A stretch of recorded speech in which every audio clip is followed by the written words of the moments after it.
Welcome, boys.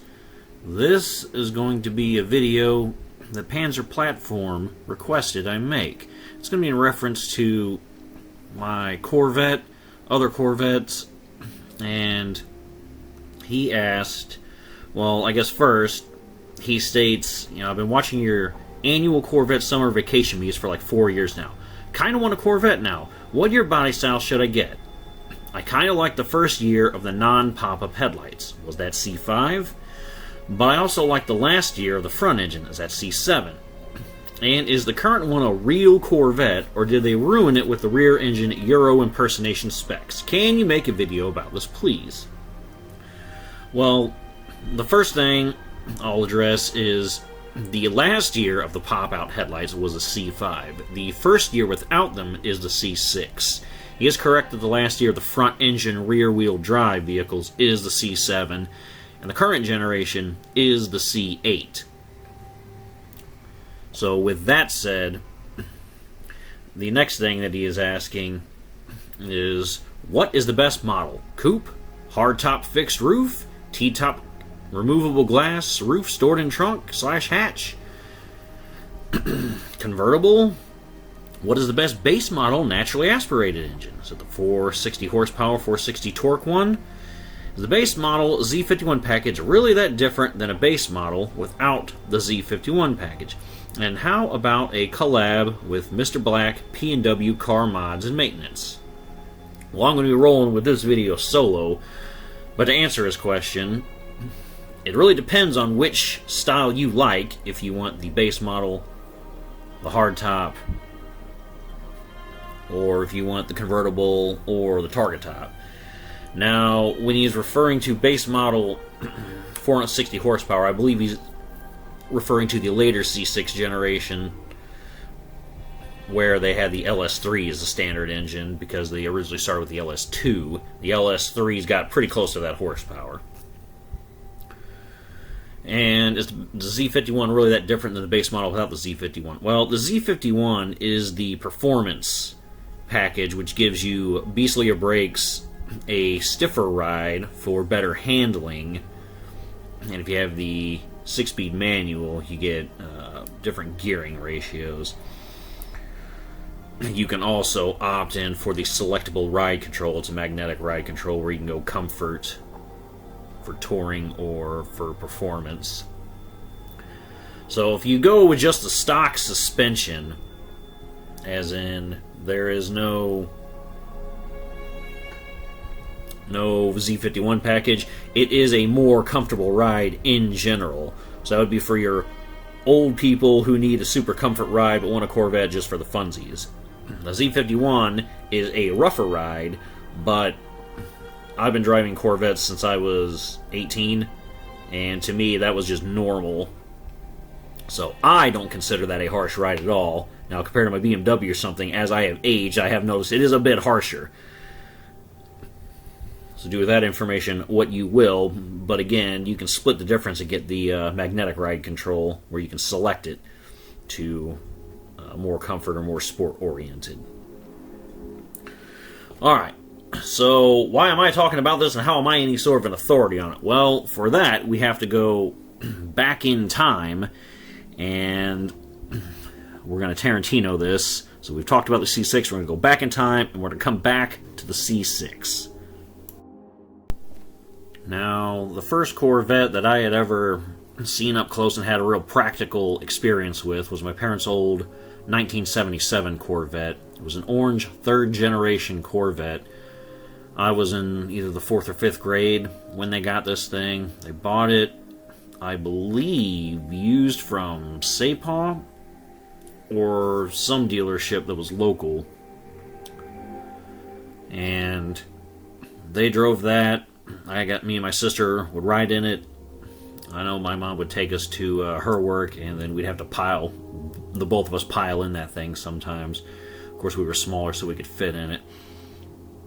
They sold that sometime. I don't remember how many years they kept it, but they sold it after a while, and then replaced it with a 4th generation gray in color 1984 Corvette, and that was the first year of the 4th generation Corvette. There was a gap from 82 to 84. The final year of the C3 was in 82, and the first year of the 4th gen was in 84. Now this red one is a picture of the 1982 Corvette. You'll notice that it actually has a hatch, whereas the 77 had a flat, straight window in the back. This hatch did not open, however. You didn't get a hatch that would open and close that you could put your luggage in until 1982, the final year of the C3. But on that, they look identical. But if you're unsure which year it is, you can just poke in through the hatch. If you see little gas shocks in the hatch, you know it's an 82. If not, well, then it predates that. The 1984 Corvette was my first one that I bought at 18. And I bought that from my parents because they had bought a 1993 Corvette recently, which was still a 4th generation, but later on in its life cycle. So in this original 1984, you'll notice the rear end is concave, and that theme carried around to the front of the car, where the fog lights and the turn signals were also recessed inside the front bumper. That went for the first several years of the 4th generation until you got the ZR1 Corvette, which had a more concave rear end and then kept the same front. So the OG ZR1s with the LT5 engine, they actually stood out and looked much different than the base model C4s at that time. And then, of course, when they got the LT1 engine, that's when they look more like my current Corvette, which is the 1993, which is the red one with the convex rear end and then the more flush front end. And so I daily drove my gray 1984 Corvette. For many years, it was my only car. I daily drove it until I got hired on at the sheriff's office. It was at that time I bought the 1993 Corvette from my parents. I guess they wanted to sell it because my dad just bought the Challenger, and so he felt like he didn't need that car anymore or want it, and I was like, well, I'll buy it. So I had 2 Corvettes for a while. I continued to daily the 84, and I would drive the 93 on more, better, nicer occasions, which is the one I do still own. I sold the 84 in 2012. There was nothing wrong with it. It drove perfectly fine. It had the crossfire injection, which most people give it a bad rap, but I never had a single problem with it. It did go through throttle position sensors from AutoZone quite quickly, but coincidentally that was every time I hosed the engine off, so you can make the argument that sensors were cheap, or maybe I shouldn't have gone so crazy with the washing the engine. But I like a clean engine.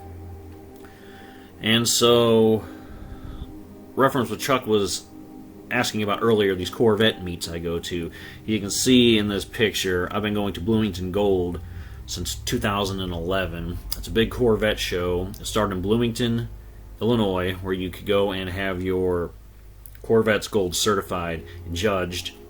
In order to get gold certification, it has to be as if it had came off of the factory. There's also different categories for Survivor and such, so if you didn't, because mine would never qualify as off the factory. I have different tires, different everything. The car obviously looks like it's been driven. But I've been going to that show since 2011. That first year, I drove my red 1993 C4, and my friend Carter drove his black 2003 5th generation C5. And as you can see, the most recent pen, which is on the bottom left of this picture, is the current year, their big anniversary. But within the last few years, they have let Camaros into the show. And whereas back in the day, I was single and I could stuff all my luggage I needed for that trip in the hatch or in the passenger seat. Now with Katie going, I have a huge stereo set up in the back of the Vette, so no luggage goes there. I have a person sitting in the passenger seat, no luggage can go there, so I have no choice but to drive the Camaro now that's an option. My friend Carter has had quite a few Corvettes that he has gone through. He had two 03 Z06s.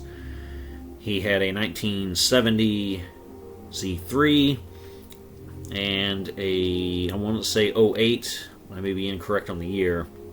It was a black 6th gen Z06. There's another Corvette show that I go to regularly, and that is Corvette Fun Fest. That's at Mid-America Motor Works in Effingham, Illinois. These are some of the pins. And as you can see at the bottom right there, recently I did go to Beetle Fest, because they've had a Volkswagen Fun Fest as well, for probably as long as they've had the Corvette one, I'm assuming, but I only recently got one. But the point is, I am somewhat of an authority on Corvettes since I have been dailying them since the age of 18, and I've had experience with them the 8 years before that when one used to live in my garage, the orange 77 that my parents owned. And I do still own the red 93. Just doesn't get driven as much anymore, really only to car shows, and honestly my sister drives it more than me. But now that we've had a history on my authority on the Corvette, we're going to get back to Chuck's question. And one of the ones that you may have noticed I didn't answer right away, but we're going to address now, was, did they ruin it with the European mid-engine thing that they're going with in the 8th generation? So a man by the name of Zora Duntov, who's Belgian, worked at GM way back during the 2nd generation of Corvette in the 60s, had the idea of making the Corvette a mid-engine car way back then, for the same reasons as today, to compete with kind of the European sports car market, as opposed to being more like an American sports car, muscle kind of thing, V8, front engine, rear drive. So this concept goes way back, predating me, and maybe even Chuck's existence. Now, in my opinion, I won't say that it is necessarily ruined by going into a mid-engine car, but what I had hoped would happen is that they would run both Corvette kind of design, layout, and platforms on at the same time, concurrently.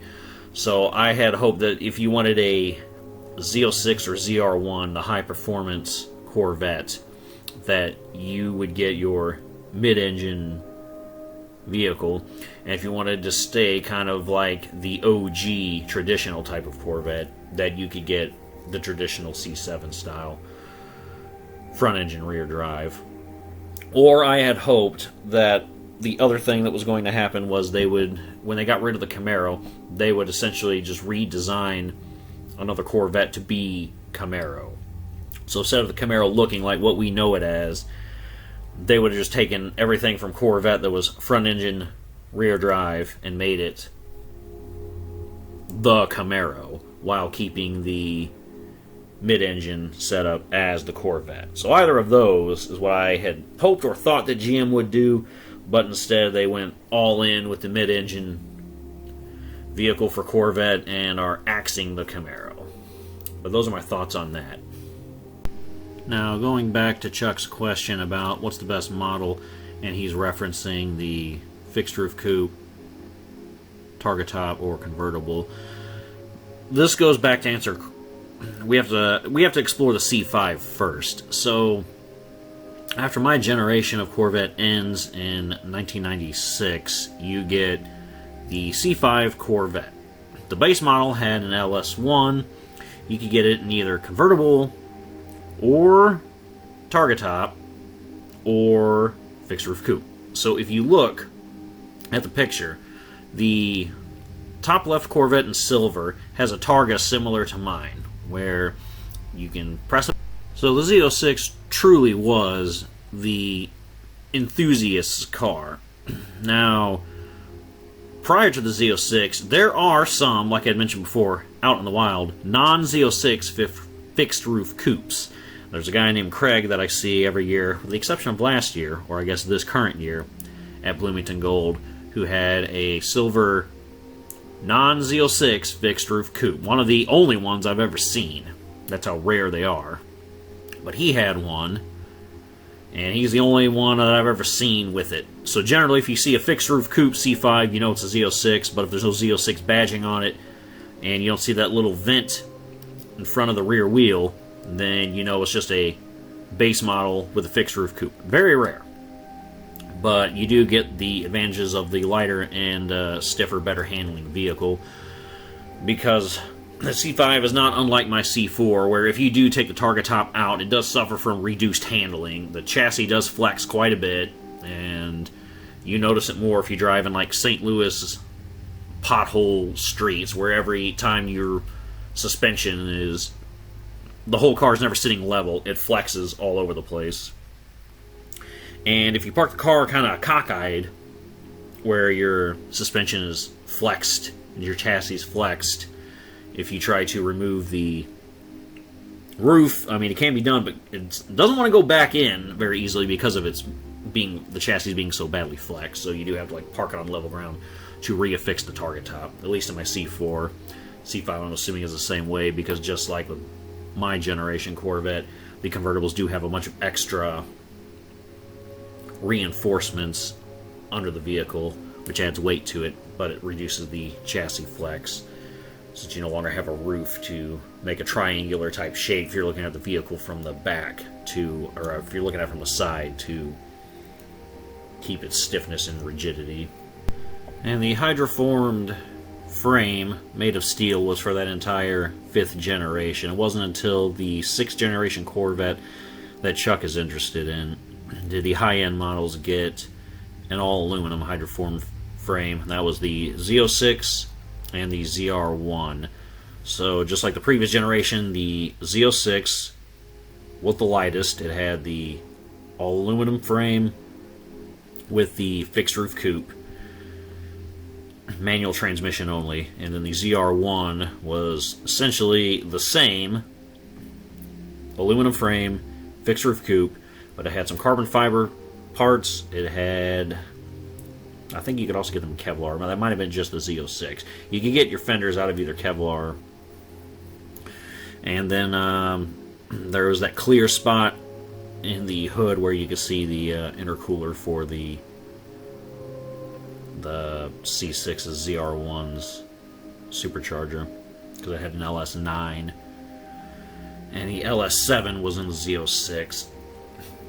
The original base model for the C5, or correction, the C6, when it first came out, it had the LS2, which was 6 liters, and it gave you 400 horsepower, so almost as much as the previous generation's Z06. And then it ended, of course, with the LS3, the 6.2 liter, which is what's in my Camaro, and it had a horsepower rating of 436, which I believe is the one that Chuck was asking about earlier.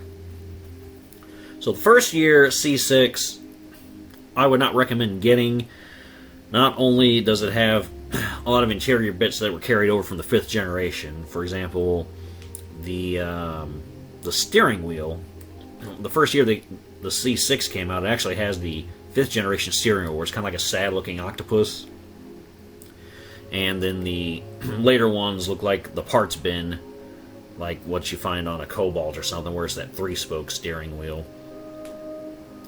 But also the first year, if you get the 6-speed, you have to park the car in reverse or it drains the battery, I believe. Which may or may not have been fixed with software. But there was also the problem of the rear leaf spring being in the way of the differential drain plug. So if you ever wanted to change your differential fluid in your 2005 C6, well, you're going to have to open the fill plug and fit something in there and siphon or pump the differential fluid out, and then pump new grease in, because you can't drain it, because the drain plug sits right above the rear fiberglass leaf spring. Now they fixed that in the next year, but that first year you're going to have problems. The interior is pretty basic by GM standards. You know, plastical stuff. Maybe if you get a higher end one, you can get some carbon fiber, some brushed looking aluminum. There's a lot of aftermarket options. There's also this thing where people used to pretend that they'd get locked on their C6 and die because the outside exterior door handles open with you stick your finger inside the door handle and you touch like an electric switch and it opens the door when you're close enough with the key fob. And to get out of the car, it's not also there's no handle, it's an electronic button. You press a button and it opens the door. So sometimes some people's batteries would either become disconnected or they would die, and then they were too dumb to realize that right by their feet there is an emergency cable release that you pull and it opens the door. And so I remember hearing stories where like old people died in their C6 Corvette because they were too dumb to either A, read the owner's manual, or two, like, I don't know, look around and see that door switch there, the door handle there. And then you couldn't get locked out of it either, despite it being electronic on the door handle. There was an analog key inside your fob that you could pull out and stick it under where the rear license plate is, and then I would open the hatch manually so you could reach in there and pull the release to get inside your car if you needed to, jump your battery, whatever the case may be. But reference, you know, if I was to get a C6, which one would I get?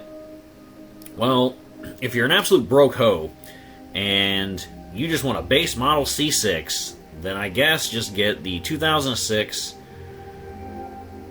base model, no frills, nothing, with the LS2. Now, that would not be my pick. My pick would be the Corvette with the Z51 package, because just like my P71, it has the extra cooling for the oil, the handling and braking. You get a lot of extra things. Now, if I had some walking around money, this is the guy that I believe is the best value, the best bang for your buck, and that is the Grand Sport C6. So with this one, you get a Corvette that looks just like the Z06.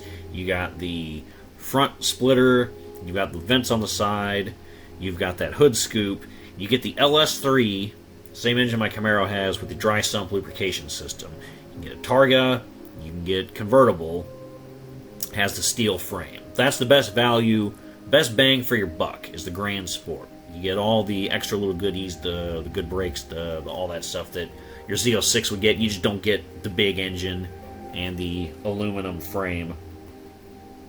And of course, you got options if you want the removable roof or convertible. So the Z06 is the next step up, which is the lightest. It has the LS7, which is a 7-liter V8. They were, again, 6-speed manuals only, fixed roof coupe. So you're limited on your creature comforts, if you will, and your transmission style. But a very, very good car. Carter had one of these. I drove it. That thing is insanely fast. Very, very fast car. I think we took a turn going like a buck. Man, it was like a $1.20 or a $1.40. And it held the ground very, very well. I think I drove it up to like 165 miles an hour, which is 100 miles over the posted speed limit at that time. And it got there quick. It was a very fast car, very nice car. Not the one I would, unless I had just, like I said, walking around money, would I get that. I think for your average Joe, you'd be better off with just the Grand Sport. So this is the 427 convertible. It's the next step up, in my opinion. It has the steel frame, but you do get the 7-liter V8 with the 505 horsepower, and it's convertible. So it's got the cladding that the Z06 would have. It's got the wider stance, so it's essentially that. Now, it's not actually a Z06 convertible, you know, if he gets down to the brass tacks because of the frame and everything, but it's the next closest thing. And I have driven a couple of these as well back in the day when the Bloomington Gold had the Chevy Ride and Drive would be out there. They had a couple of these things that I drove around, and they're very fast, very fun car to drive. I would recommend them. And finally, the king of the hill is the ZR1 6th generation Corvette. So you can see this picture, it does have the carbon fiber roof on it. But you have to, these are like probably 80 G's nowadays, which is still a pretty good bargain. But the 7th generation, I mean, they have their Z06 has just as much horsepower as these, better designed, newer, that sort of thing. So I guess to wrap this all up, in conclusion, I would not get the base model. If I was to get a base model, it would be after 05, and it would be with the Z51 package, and I would get the LS3 in it. But if I had some extra coinage, then I would get the Grand Sport, because the Grand Sport does have a lot of the frills that the Z06 has, but without the engine. But you do get the LS3 with the dry sump lubrication, which is a very, very good engine. And of course, I would get the 6-speed manual, but you know, some people like their little slush box automatics in their Corvettes, I guess. It's really the best value for the money, in my opinion. But anyway, I hope this video helps. I hope this answered your question, Chuck, and anybody else who's watching this. I hope this answers any of your questions, or gives you some more information if you're looking at the C6 Corvette or any of the other Corvettes that I have mentioned in this video. Catch you in the next one. Thanks for watching, boys. Peace.